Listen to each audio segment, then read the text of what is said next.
Olá, tudo bem? Mais uma edição do programa Visão dos Fatos, no meu canal JHJ Comunicação Social Rede Brasil e também aqui no estúdio da Eprajá TV.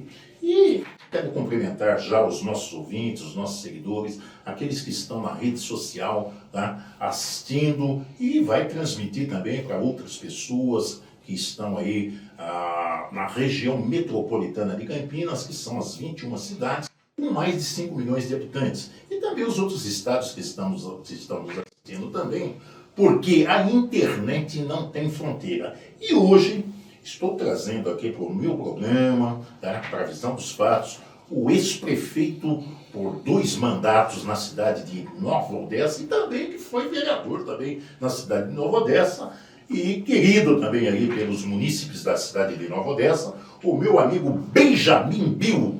Bom dia, Benjamin, tudo bem contigo?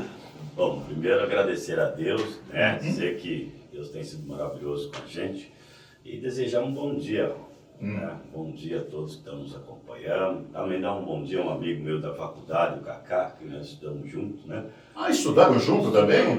Que legal! Tive a oportunidade de estudar na Network e lá nós se conheceu. Eu me formei em bacharel em administração. Em administração. Né? Você tem uma área geral, você atinge todas as áreas. Até brinco com o pessoal. Bill, você é formado em administração de empresa? Eu falei, não, sou formado em administração geral. Bacharel. Então, desde a área de contabilidade até mesmo da área de marketing, a gente tem conhecimento para poder fazer não só o gerenciamento, mas também a coordenação. É isso. Bill, aí você fez um trabalho também bonito na cidade de Nova Odessa, trouxe aí, você transformou praticamente a cidade de Nova Odessa. É por isso que está surgindo também aí o segundo livro, né? Porque as avenidas grandes, as rotatórias, as escolas coloridas, né? Os condomínios que tem também dentro da cidade de Nova Odessa. Então a cidade ficou bonita. Uma cidade que tinha 40 mil habitantes, hoje está com quase 80 mil habitantes, que você veio trazendo também as empresas, veio trazendo também o pessoal que morava nas cidades ao redor, né, da nossa Nova Odessa, né, pessoas que veio de São Paulo, que veio de Piracicaba, que veio de toda a região. E eu quero já começar, né, com essa entrevista com uma pergunta bem direta. Entre todas as obras que o seu governo realizou, qual delas te dá mais orgulho?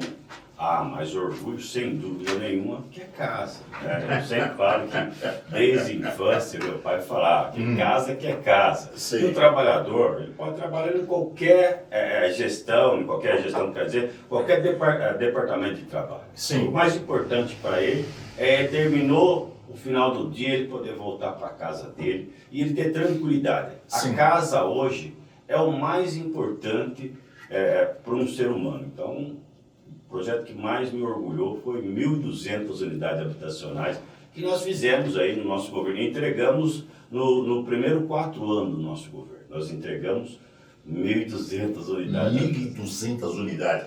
E por que não foram construídas mais casas ou apartamentos para essa fatia da população de Nova Odessa? Cada governo tem uma cabeça. Cada governo tem uma cabeça. Cada governo faz o seu planejamento, né, e coloca o que é prioridade. Eu, quando assumi o governo em 2012, sucedendo o Manuel San Martín, que sempre um bom prefeito. Sim. Acho que não precisa de eu falar isso, a própria população reconhece. Sim. Mas dizer que nós tínhamos um déficit habitacional de mais de 2.000 casas. Bastante. Era um déficit muito grande. Sim. Nós fizemos uma reavaliação, então já iniciei o governo, chamei toda a nossa equipe, os diretores de convênio, e comecei a fazer uma avaliação. Aonde tem casa? Como que nós vamos fazer para que Nova Odessa tenha um condomínio habitacional que possa atender a nossa demanda? E aí foi que nós começamos esse trabalho. Aí nós descobrimos que existia 2 meios de trazer casas. Primeiro, o Casa Paulista, que tinha na época, que era do estado de São Paulo, que é o antigo CDHU, e tinha também o Minha Casa Minha Vida, né, que era o programa do PAC, na época, Minha Casa Minha Vida. Então, naquela época, nós fizemos uma avaliação que o governo do estado disponibilizava 18 mil reais para cada construção. Sim. O município entra com o quê? Com o terreno, Com o terreno. e com o restante. dos recursos. Sei. O governo federal, naquela época, eu acredito que um pouco mais de R$ 40.000 por unidades. Então, nós fazendo um cálculo bem tranquilo, o que eu observei?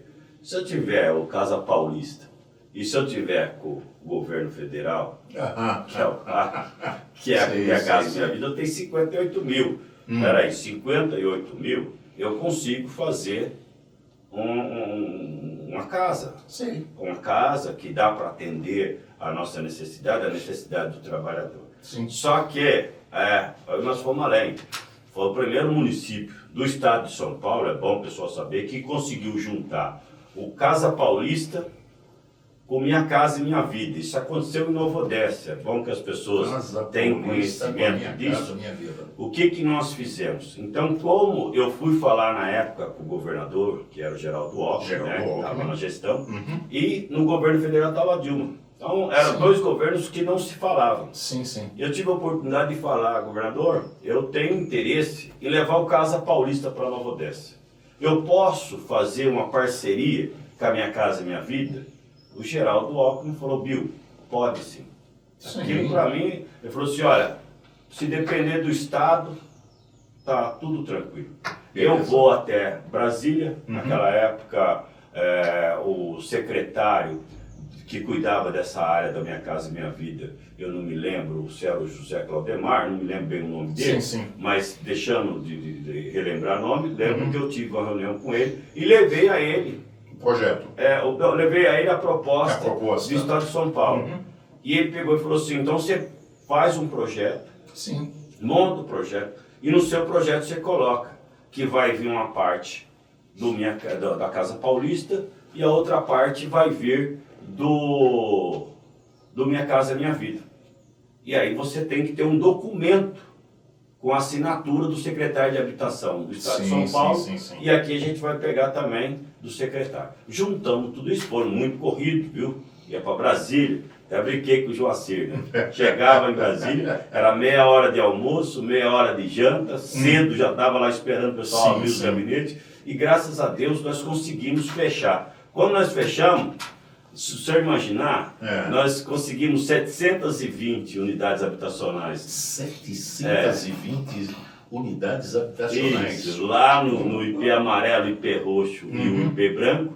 E conseguimos 144 lá no Fibra. E mais também as 300 unidades que é o Jardim dos IPs, que já seria de 3 a 6 salário mínimo. Mas nós conseguimos 720 de zero, o cara pode não ganhar nem um centavo, nunca ter trabalhado na vida, ou ganhar um salário mínimo, até 3 salários mínimos. Então, quer dizer, tinha essa regra, que era uma regra que atendeu especificamente aquela população.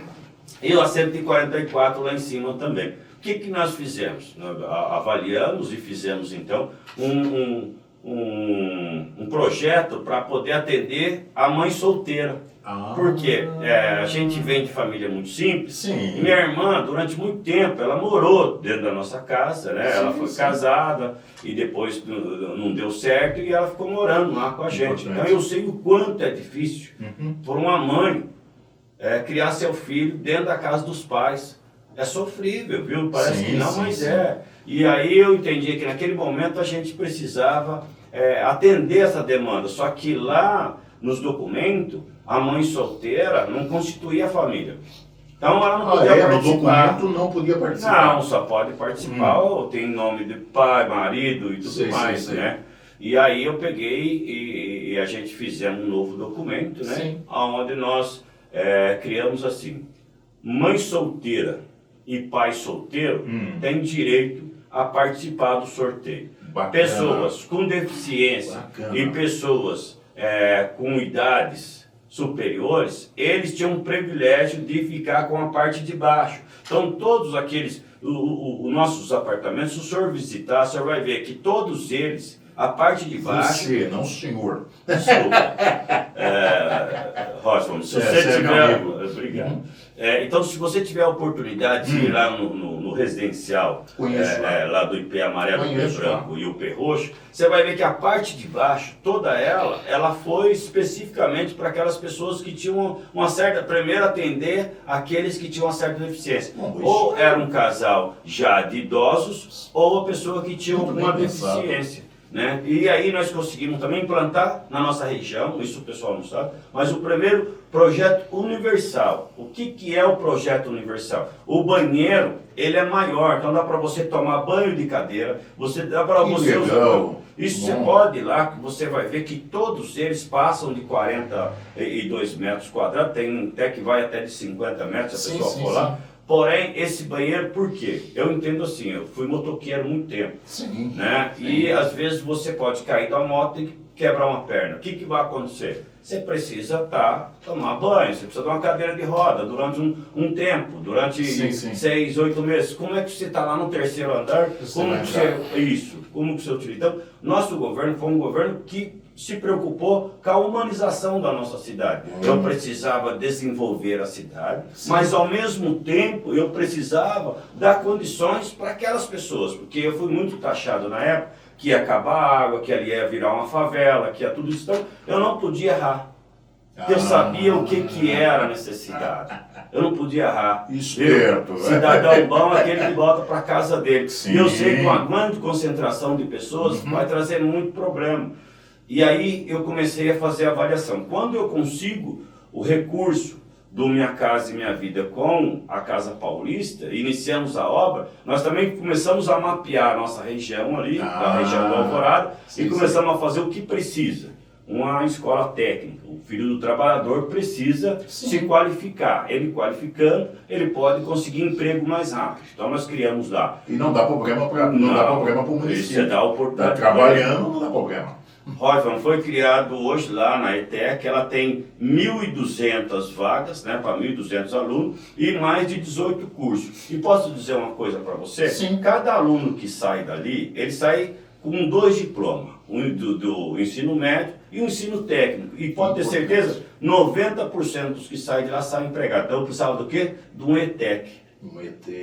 Nós, para parar de ficar fornecendo mão de obra barata, então nós queríamos que o nosso morador fosse qualificado. Aí começamos um trabalho, e eu fiz todo aquele trabalho também, e nós conseguimos levar essa ETEC tão bonita naquela região do Alvorada. Sim. Bom, avaliando tudo isso também, nós chegamos no entendimento que, onde tem uma grande concentração de jovens, é preciso investir em cultura. Cultura. Viu? Cultura, melhorar as praças, porque a mãe vai querer que a criança lá. Nós, trabalhadores, sabemos a importância de uma praça iluminada, uma praça onde você pode ir com o seu filho. Por quê? Quem tem condições pega o carro e vai no Guatemi, vai lá no shopping. Mas e aquele que não tem condições, ele quer muitas vezes, na hora de dar uma caminhada, ele vai numa praça iluminada. Então nós iluminamos aquela praça, nós colocamos brinquedo para a criança, né, de até 10 anos de idade, e demos segurança, colocamos todas as câmeras de vídeo monitoramento para não termos problema. Né? Eu tinha que cuidar daquelas pessoas que estavam ali. Então nós melhoramos também as praças e criamos o primeiro teatro municipal, né? Onde foi lá na região do Alvorada. Por que nós precisávamos do teatro? Porque imagina um jovem, né? Eu estava conversando com a mãe, o nome dela é Nilda, que o filho dela é lá do IP branco. E ele estava falando, Bill, meu filho está fazendo balé. Eu falei, poxa vida, que chique. Então, o que é isso? Cultura. Nós tínhamos lá vários projetos na área cultural. E aí, o que mais me chamou a atenção? Uma grande concentração de pessoas exige o quê? Mais atendimento médico. O que nós fizemos? Fizemos um posto de saúde, né, naquela região. Ainda eu tomei, na época o pessoal criticava muito, porque eu estava muito focado naquela região. Né? Falava, Bill, só faz obra lá. Apanhei muito por causa disso, mas depois hoje o povo de Nova Odessa entende que era necessário. Nós fizemos um posto de saúde, fizemos uma academia da saúde naquela região, fizemos uma creche municipal, uma escola municipal e também a escola estadual. Então vamos lá, a primeira escola, que é a creche nossa, ela logo na entrada ali do bairro Capoava, atende um grande número de crianças daquela região. Aí se você descer um pouco, nós temos a Escola Geraldo de Oliveira, inclusive eu que homenageei lá o Geraldo de Oliveira, que é aquela escola estadual. E fizemos também a Escola do Ponês lá em cima. Então, o que era necessário naquele momento? Naquele momento era necessário não só levar moradias, não dar condições só para as pessoas, mas para ela ter a casinha dela, mas também ter condições para ela ter uma vida tranquila, uma vida digna. Né? Estão entregando agora uma praça que nós também, que é de frente com um o IP amarelo, o IP branco está fazendo a praça, e aí a gente está fazendo essa praça, acho que o prefeito não entregou ainda, mas também esse é projeto nosso, né, do início do nosso governo, os moradores sabem disso. Então, qual era a minha preocupação? Era fazer com que eles tivessem uma condições melhor para poder, e dignidade. Então, o sonho meu, para falar a verdade, é realmente que cada morador, trabalhador, pudesse ter a sua casa, voltar para sua casa, que isso é muito importante. Na EPJ Arte e Developer, você conta com os melhores sistemas e produtos para otimizar o seu negócio, desde cartazes, murais, listas de preços digitais e muito mais. São diversas possibilidades. Atrai mais seus clientes e venham para a EPJ Arte Developer. Soluções inteligentes para seu negócio. E aquela praça que você fez também, ali naquele supermercado, quando a gente corta, que ficou bonito ali. É ali entre o Santa Rita. E o Santa Rita, e Santa Rita 1 e 2 e também o Monte das Oliveiras. E um pouquinho abaixo você vai ter o IP amarelo, o IP branco, o IP roxo e o residencial dos IPs. Mas eu fiz também uma outra praça em frente aos IPs. E aí também, nós fizemos algo que eu até brinco, o pessoal fala assim, nossa, Bill, mas esse governo fez praça, esse governo fez posto de saúde, fez escola, fez teatro, fez ETEC. E as praças, por que ela é tão importante? Porque é o filho do trabalhador que está lá. O trabalhador trabalha o dia inteiro. Sim. E aí, no finalzinho, quando ele chega na casa dele, o filho dele está na rua. Mas na rua ele está sabendo que está com segurança. Sim. Ele está numa praça iluminada. Sim. Ele está num lugar onde ele pode ter segurança e tranquilidade. Porque ele chega cansado, ele quer tomar banho, jantar e descansar. E ele sabe que o filho dele está num bairro tranquilo. Diferente de muitas vezes o pai, ele está trabalhando, mas sabe que o filho dele está sem creche, sem vaga na escola. À noite é o inimigo da família tomando conta das praças. Então, quer dizer, nós vemos até alguns elogios por isso, mostrando que é possível você conseguir ter dentro de uma região uma grande concentração de pessoas, né, com qualidade de vida. Está lá. Me fala das ciclovias. Aqui não tinha ciclovias, que era perigoso ali. A ciclovia que desce também aí da Ampere Gazeta, a ciclovia que vai também. Me fala dessas ciclovias. Olha, não tinha, né? Ficou um colorido bonito, aquele vermelho, cara. A Odessa tinha um problema, né? Eu até falo, uma cidade, para ela chama atenção quando você tem uma grande avenida. Sim. Né? Quando você chega e entra, ela tem um impacto. Né? Isso era muito importante. E naquela época, no nosso plano de governo, nós tínhamos uma reclamação muito grande, principalmente do trabalhador do dia a dia, que saía de bicicleta para trabalhar lá no distrito industrial, sim, ali na Ober, naquela região, atrás ali, quer dizer, no industrial do Harmonia e também lá no industrial, próximo do Jardim Eneides. Sim, do Eneides, ali do lado. E aí o que acontece? No nosso plano de governo, nós notamos que tinham muitas citações que ali tinha muito acidente. Bastante. Muito acidente. E aí foi que nós falamos assim, olha, então nós precisamos de uma grande avenida. O que nós vamos fazer? Então vamos pegar a Ampere Gazeta. Quem lembra da Ampere Gazeta? Ela tinha aquelas torres grandes. Lembro. Era só 2 faixas, apagado. O colonhão crescia no meio. Não era isso? Isso é verdade. Pegava aquele colonhão, aquelas torres enormes no meio que ninguém sabia para que servia aquilo lá, e no final ela terminava na boca de um pedágio. Não sei se você lembra. Lembro. Um arapucona grande. Então, quer dizer, você acabava, o cara não entendia por que aquilo, né? E aí nós fizemos também um projeto. Isso nós entregamos no primeiro ano do nosso governo. Lembro. E aí nós começamos um projeto, fizemos o desenho do que nós precisávamos. Nós precisávamos de uma avenida com 3 faixas, porque nós já estávamos no projeto, o viaduto. Então era preciso, o fluxo tinha que ser mais rápido. Eu precisava tirar o trabalhador do leito carroçável Sim. e jogar ele para um lugar mais seguro. Então era preciso tirar as torres e cortar os canteiros inteiros até chegar lá em cima. Ficou aquele vermelhão bonito. Bonito. E aí o que acontece? A pessoa sai lá do Green Village, Lopes Igreja, qualquer lado da cidade, Sim. ele pode ir até a Ampélio Gazeta, porque ele chega até o trabalho dele com segurança. Dentro de um local seguro, seja a pé ou de bike, ou de bicicleta. Porém, o mais importante é a segurança. Não só para evitar acidentes, né? Que morreu muitos amigos nossos ali, mas também... E hoje também, Bill, os maratonistas, né? Que usa lá, que os caras vão ter a Uber, sai de Sumaré, vai ter a Uber e volta por essa segurança. Pela Gazeta. Aí, o que nós tínhamos assim? Finalzinho de tarde, o fluxo de veículo era surreal, o acidente, aquelas coisas que estavam acontecendo ali entre a Ampélio Gazeta com a estrada Jane Colini. Por quê? Dava 5 horas, o trabalhador quer ir embora. Sim, e ali lógico. Criava um fluxo de veículo muito grande. Bastante. Aí foi aonde nós entramos com um investimento de quase 3 milhões para fazer o viaduto. E aquela Ampélio Gazeta maravilhosa, que nós gastamos quase 12 milhões, um pouquinho mais do que isso, para deixar aquilo tão bonito como é hoje. Então, esse foi um trabalho que deixou a nossa cidade, ela deu robustez na região. Pode ter certeza disso aí. Outra coisa também que você fez lá, é quando você pega ali, que você sai ali do São Vicente, como que chama aquela avenida que vai embora? Sai lá quase em Santa Bárbara, amigo. Eu vou lembrar aqui quem está nos acompanhando.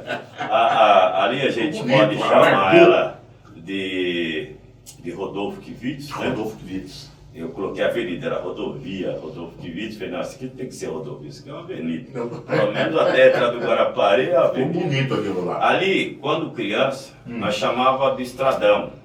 Sim. Aí depois a curva da morte. Quem não lembra da curva da morte? Sim. Aí fala, por que a curva da morte? Porque todo final de semana morria alguém lá. Que ela fazia uma curva, o cara vinha correndo e pum, dava um acidente. Bom, enfim, aí nós montamos também um projeto todo com paisagismo, né? E iniciamos uma reforma nela, duplicando ela. Quem lembra quando ela era estrada de terra, muita lama, muita poeira, um sofrimento danado, ninguém queria morar naquela região. Foi nós iluminarmos, duplicarmos e levar até a Santa Bárbara do Oeste, que o povo agradeceu. O pessoal faz caminhada e anda de bicicleta também por lá, porque tem segurança. E alargou também, né? E aquelas rotatórias que ficam bonitas também, bem organizadas. Quem nos assiste entende que todo projeto ele vai se melhorando conforme o tempo. Sim. Né? Eu acredito que tem uma visão ali de melhorar ainda mais, por mais rotatórias. Muitos lugares precisam ser repensado, as faixas de ciclismo, né, a faixa de pedestre, tudo isso é preciso fazer de novo uma reavaliação, porque a cidade cresce, de repente aquela já não serve mais, precisa ser em outro lugar, quer dizer, tem os comércios, Sim. você cria algum tipo de problema para o comerciante, mas enfim, é preciso ter. E para que isso precisa, nós, prefeitos, aqueles que são gestores públicos, têm que ter um entendimento que ele estaria para resolver o problema. Então ele não vai ele tem que ir buscar a solução. O problema ele vai ter todos os dias. E ficou cheio de empresas também, né? Comércio, aquela coisa. Mudou totalmente a parede. Por isso que eu falo que a gente tem que fazer um livro. Olá! Vou falar um pouco para você sobre a VIP Decor Interiores de Americana, que atende Americana e toda a região metropolitana de Campinas. Uma loja completa com móveis de alta qualidade e estilo. Lá você encontra estofados, mesas e cadeiras, planejadas e uma infinidade de artigos de decoração. A VIP Decor Interiores está na Avenida Doutor Antônio Lobo, número 23, no centro de Americana, pertinho do Mercado Municipal. VIP Decor Interiores, você merece o melhor. E fala também do enfrentamento também, dessa parte hídrica também, que você tratou também, a água de Nova Odessa também, né? Que você fez um bom trabalho Rafa, eu posso dizer duas coisas assim que durante o meu governo me deixou assim preocupado, e no final eu falei assim, eu venci e agradeci a Deus. Primeiro foi a crise hídrica e a crise financeira. Foram duas coisas que quem foi prefeito de 2012 a 2016 e foi reeleito, ele recebeu prêmio e aplauso. Por quê? Ele enfrentou a maior, daqui na nossa região metropolitana, viu, gente? Ele enfrentou a maior crise hídrica que o Estado já viu. Sim. Isso se chama, gente, quem não acompanha aí essa questão da hídrica vai saber que chama eventos extremos. Quer dizer, isso acontece de tempos em tempos. Pode acontecer daqui a 100, 200 anos, acontecer de novo. E eu me lembro que nós tínhamos um problema muito sério. Nós tínhamos uma escassez de água muito grande. Nós tínhamos pouca água.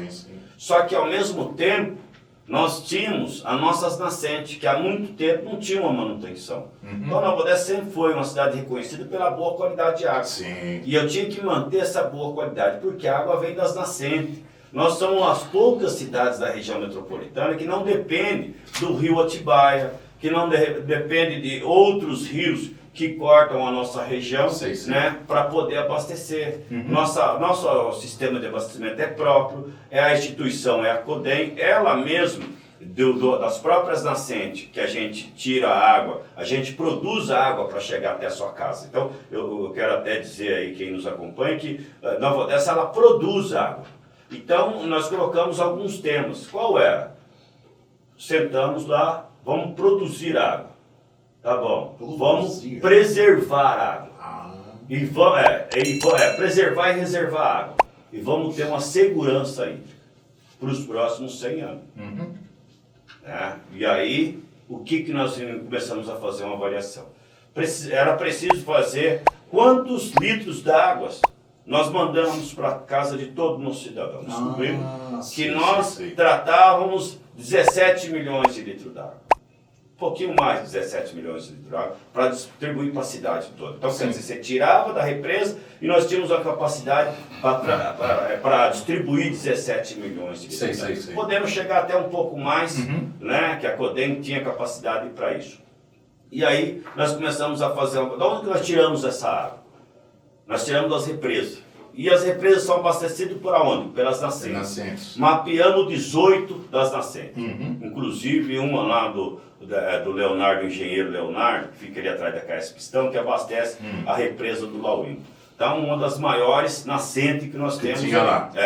Aí o que nós começamos? Como que você produz água? Recuperando as nascentes. Então, nós criamos um projeto de recuperação das nossas nascentes, né? Então nós íamos até a nascente, nós retirávamos toda aquela terra que estava acumulada há anos lá, e porque a nascente nada é nada como uma veia no seu corpo que está entupida. Você precisa ir lá, limpar ela, plantar a árvore, cercar, para o gado não pisar dentro. Então, o que nós começamos a fazer? Cercamos a nascente, criamos um projeto de recuperação e replantio, e aí nós fomos olhar que nós tínhamos um espelho d'água. Um espelho d'água. Um espelho d'água. Que tinha só 40 centímetros. Então imagina, no passado, os prefeitos que tiveram a oportunidade, e foi muito bem feito, eles criaram os reservatórios. Só que eles só tinham que um pequeno espelho de água, porque ela, durante o tempo ela foi assoreando. Então era preciso fazer o quê? Desassorear as represas.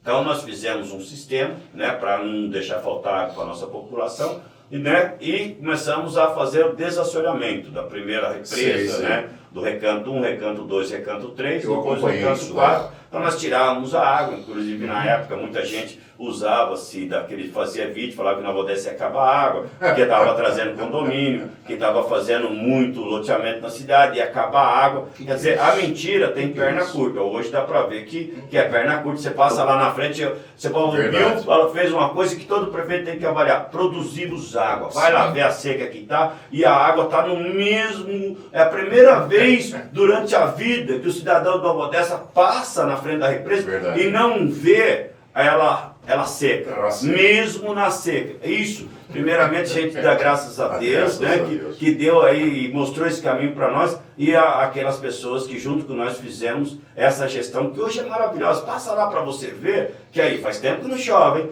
Vê se abaixou uma única gota d'água. E aí nós descobrimos que era preciso desassorear. Por quê? Quando você tem um grande reservatório, você perde menos água. Sim. Então nós aprofundamos de 40 centímetros para 6 metros. Eu tenho tudo isso filmado, né, e gravado. Não tem como falar que a gente não fizer. E aí nós chegou de 40 centímetros a 6 metros de profundidade. Sentado lá, nós descobrimos que, fazendo mais avaliação, nós descobrimos outra questão. Nova Odessa, ela tratava 17 milhões de litros d'água. Tratava. Isso, não estou falando tratava porque hoje trata menos, viu? A cidade cresceu e diminuiu. Não sei agora como está, mas até 2020 nós chegamos aí a tratar 15 milhões, diminuímos quase 2 milhões de litros d'água. O que nós fizemos? Nós trocamos, desculpa que está me ouvindo bem aí? Não, tá legal. Nós trocamos toda a rede de abastecimento da cidade. Lembro disso. Então, o que era necessário naquela época? Você precisava ter um entendimento assim. As cidades começam a crescer lá, década de 60, 70, 80, 90. É uma cidade de 40 mil habitantes, como hoje tem quase 80 mil habitantes. E aí, o que acontece? Os bairros, como Jardim São Jorge, Vila Zenha, tá com os mesmos sistemas de abastecimento desde aquela época, de 1960. O que nós fizemos? Nós começamos a trocar todo o sistema de abastecimento, aqueles canos que levam a água até a casa do cidadão. Sim. Qual é a importância disso aí? Nós gastávamos nós perdíamos 54% da água que nós retirávamos, e tratávamos antes de chegar na casa da pessoa, nós perdíamos. Olha, 54% da água tratada se perdia antes de chegar na sua casa. Sim. Cano estourado. Sim. Quem não se lembra, a Codem virava uma esquina, estava fazendo manutenção. Sim. Virava uma esquina, estava fazendo manutenção.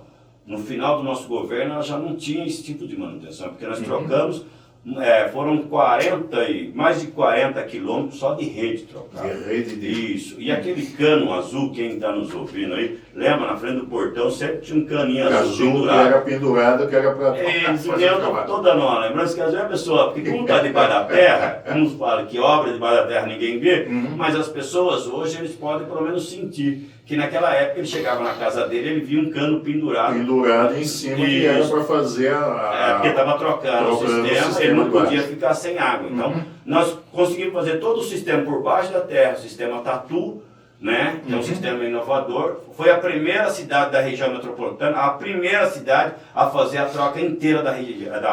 A primeira cidade. Nós saímos de vamos arredondar, de 50% de perca de água para um pouco menos aí de 22% de perda. Quer dizer, o que isso foi bom? Inovou bastante. Você sai de um pouco mais de 17 milhões de litros de água tratada e distribuída para 15 milhões de litros de água em 2020. Espera aí, a cidade cresceu e diminuiu o sistema de tratamento. Diminuiu por quê? Porque você trabalhou no sistema de percas.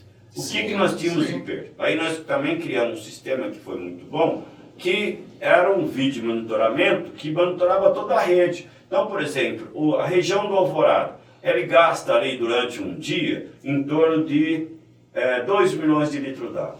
Um exemplo, chega-se no final do dia, aquele radar está marcando lá que o Jardim Alvorada está gastando aquela quantidade. Se ela subir para 3 milhões de litros d'água, então já pode ir lá que tem algum problema. Antigamente esperava-se aparecer o problema para depois cuidar desse problema. Isso, daí não, agora nós temos um relógio, separamos a cidade em 4 e aí cada região tem um relógio que faz o monitoramento daquela região.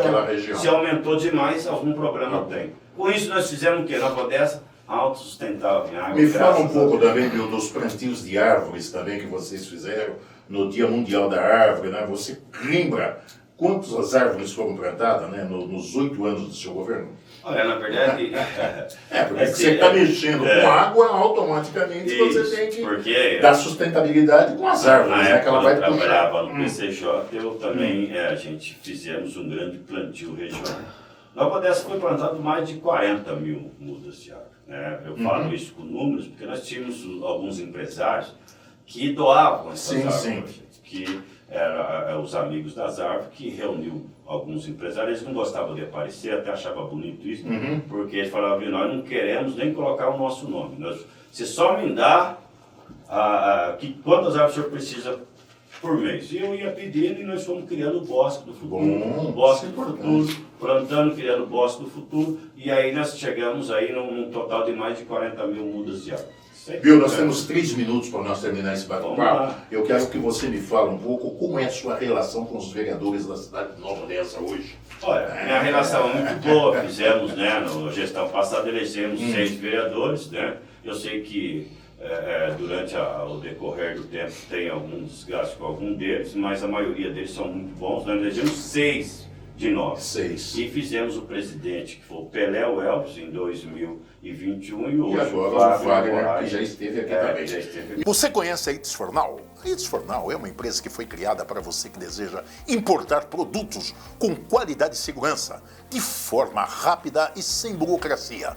Você pode adquirir celulares, computadores, câmera, drone e muito mais. Encomende agora mesmo com a Itz Fornal sua nova opção de compra internacional.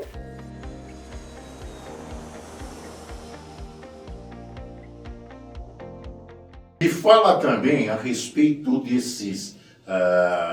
dessa história aí, né, da dívida de 26 milhões. Né? Você tem um amigo bom, hein?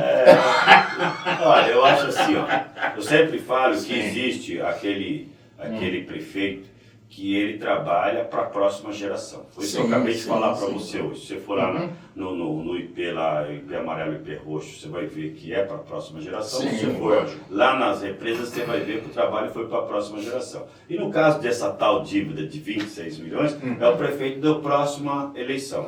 Quer dizer, ele tenta transferir um problema que não existe, tentando confundir a cabeça do morador para dizer: olha, eu não fiz porque me deixaram dívida. Mas olha, primeiro que não tem isso. Né? Eu sempre falo que durante o meu governo nós trabalhamos muito. Eu vi o teu vídeo, você explicando. De maneira alguma, isso aí é uma ação que existe lá entre uma empresa e CV, que era prestadora de serviço para o nosso município, que ganhou uma licitação, quando nós entregamos a ela para gerenciar uma parte da saúde. E então ela contratou essa empresa prestava serviço para isso. E aí essa empresa, por questão jurídica, ela entra com ação pedindo um ressarcimento de alguns valores que seriam do contrato do serviço que ela prestou. Olha, com muita tranquilidade, o que tem a ver a prefeitura com a empresa que prestou serviço com a nossa contratada? Porque a nossa contratada nós pagamos em então quer dizer que Nova Odessa não tem dívida nenhuma. E se tem alguma reclamação judicial, jurídica, é necessário que os gestores públicos estejam atentos a isso, para poder reclamar também e falar: olha, está errado, nós não devemos isso, por isso, isso. É assim que funciona um governo sério. Eu vou só dar um exemplo aqui, quem nos acompanha, para dizer assim: olha, primeiro, secretária financeira minha, que trabalhou comigo durante meus 2 mandatos, chama Mara Kilmers. Eu conheço a Mara. Ela nasceu. Competente. Nasceu em Nova Odessa, criou em Nova Odessa. Eu duvido muito que ela mente. E ela foi a pessoa que nos ajudou financeiramente durante todo esse nosso período. O secretário de administração, que cuida de todos os processos, foi o doutor Júlio Camargo. Júlio Camargo nasceu em Nova Odessa. Eu tenho certeza que a seriedade, a hombridade desse homem, ele jamais vai deixar com que o nosso município tome prejuízo. Conheço o Júlio. Aí se a pessoa ainda tiver dúvida, ela pode procurar lá o setor de contabilidade. Todos eles trabalham comigo. Está lá o Dutra. O Dutra, ele é concursado, trabalhou na gestão de todos os prefeitos. É só perguntar para ele se existe uma dívida disso aí. Então, quer dizer, viu, a mentira ela tem perna curta. E aí ela pode reverter contrária àquela pessoa que, no lugar de buscar melhoria para a sua cidade, se preocupar em qualidade de vida, viu, fica tentando denigrir a imagem de uma outra pessoa, né? E quando vai falar de gestão, não tem conhecimento. Isso é competição política. Você entendeu? Então, Eu acho que assim, ó, para responder com tranquilidade, não tem a dívida de 26 milhões, isso aí é um fake news, né, que a pessoa vive falando, querendo colocar em mim uma culpa que eu não tenho. Segundo, os meus secretários, tanto financeiro como de administração, falei o nome, a Mara Quilmes e o Júlio Camargo, pessoas de Nova Odessa com muita seriedade, o Dutra, que é da contabilidade. Viu? Não tem como você mentir, porque você está ali com as pessoas. Eu sempre prezei e vou prezar pelo bom serviço à nossa comunidade novodescense, como foi aí no nosso trabalho durante o período que eu estava à frente da nossa cidade. Viu, que pena que nós chegamos até a nossa entrevista, né? Desse gostoso bate-papo. Acredito que você deu os esclarecimentos importantes para a cidade de Nova Odessa. Quero agradecer a tua vinda aqui no programa, no meu canal aqui Visão dos Fatos, tá? Trazendo essas informações aí muito importantíssimas, né, para a cidade de Nova Odessa, não só para a cidade de Nova Odessa, como para toda a região metropolitana, né, da seriedade, do trabalho, da integridade que você vem desenvolvendo através da cidade de Nova Odessa. Gostaria agora das suas considerações finais. Olha, primeiro, eu sempre não posso deixar, Rasco, de agradecer a Deus, né, que me deu uma família maravilhosa. Agradecer a Andréia, ao Bruno, a Vitória. Cresceu, né? Aquelas crianças. Cresceu. E meu amor cada dia aumenta mais. Eu vejo que o amor, ele vence Pode ter certeza. qualquer batalha, qualquer enfrentamento. Agradecer a você que me deu essa oportunidade, aqueles que nos acompanham. E vai ter mais oportunidades. Agradecer o Cacá, o Astério que está aqui presente junto com a gente. Né, dizer que hoje eu me encontro trabalhando no gabinete do presidente da Assembleia, Sim. que é o André do Prado, pessoa no qual eu tenho um respeito muito grande. Sim. O André do Prado, ele é hoje o presidente da Assembleia do Assembleia. Estado de São Paulo, pode ajudar muito a gente, vai Sim, ajudar. sim. Né? E também o Márcio Alvino, que é deputado Márcio Alvino. Ele é o deputado das APAES, né? Ele que cuida das APAES daqui da região do Estado de São Paulo, daqui da região e do Estado de São Paulo, um bom deputado, né? Agora meu amigo e também o meu líder. Então, às vezes pergunta, Pio, você deixou o PSDB? Eu falei, olha, foram 25 anos de partido. Hoje eu dei um passo. Logicamente que se você tem política um bom muda, currículo, ela muda. se você tem credibilidade, Sim. um bom currículo, seriedade, você pode ter certeza, a sua história vai sempre continuar, sim, né? Sempre continuar na boca daqueles que fazem o bem. Então é isso. Quero mandar um abraço a todos aqueles que tiveram aí a paciência de nos acompanhar até agora. Bom, eu quero também agradecer a Deus, né, e agradecer ao seu Filho, nosso Senhor e Salvador Jesus Cristo, Amém. tá, pela condução desse gostoso bate-papo e dizer, né, que ficamos por aqui. Até breve e um forte abraço. É o Bill aqui, ó. É o Bill. É o Bill.